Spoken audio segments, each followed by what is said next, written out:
Emboldened, I decide to run the table and see as many shows as I can get into. After all the models appear at the end of each show, the designers make an appearance. I am fascinated with the different ways they present themselves. Most are walkers that step into a modest bow, like Zach Posen. But then there are the wavers, like Kamora Lee Simmons and Nicole Miller, clappers like Kai, and a single leaper, Jeremy Scott, who leaps out at you wrapped in an American flag, possibly to impress Ashley Olsen, who is sitting in the front row. Carlos Miel appears with one of the last of the supermodels, Karolina Kurkova, on his arm.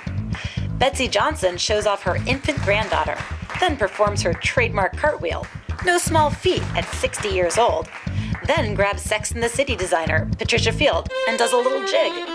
Backstage, I ran into New York's legendary celebrity fashion photographer, Patrick McMullen. What do you think about her bringing out her grandma? Well, you know, people in your life become your muses. Like my son Liam is very much my muse and very involved in what I do, what kind of decisions I make.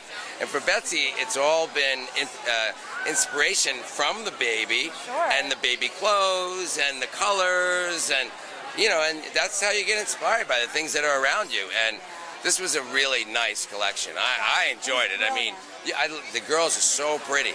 As the crowd applauds, Vera Wang, famous for her bridal gowns, walks the runway in tears.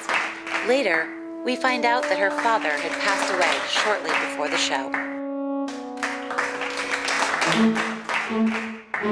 One of the few New York couture designers, Carolina Herrera, barely makes an appearance. I wanted to show you. Thank you very much. Backstage, her PR woman runs a very tight ship. Plus TV. Yes, you're on. And you are on, and this is quick. Hi. Gem TV, How long does the last wait? But Gem TV, which German? Cozy. You have to just hold on. But Miss Her is like ready to bolt, so I'm trying to hold on to her. Check in with Entree, please.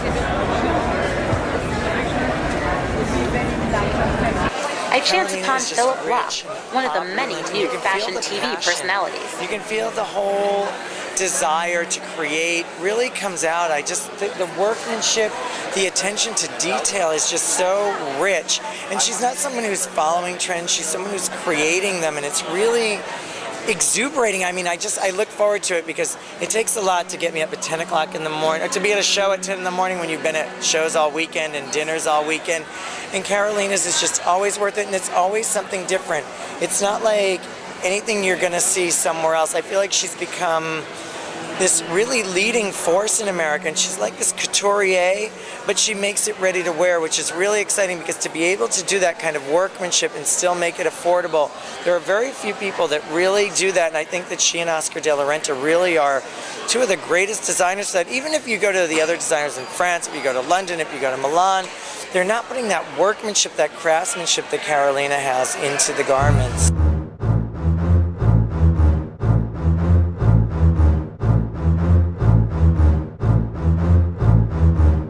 The other grande dame of couture fashion, Diane von Furstenberg, parades down the runway to triumphant classical music.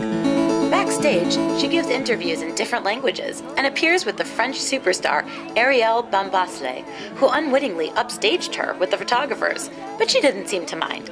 She's at the top of her game now, but I later learned that she didn't start there. Diane von Furstenberg, who put on a very big show here before, and you know, she was a little designer, and she, you know, got known for certain dresses, and she worked real hard to get to where she was. She was just a little designer with her.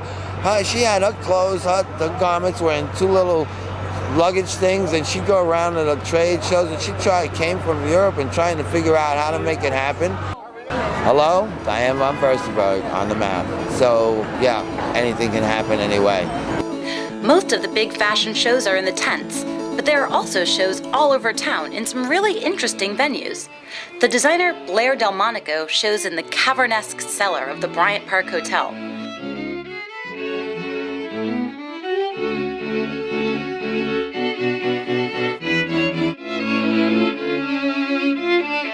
The design team called 3 is 4 show in a geodesic dome. Jill Stewart transforms the grand foyer of the 19th century landmark New York Public Library into a runway.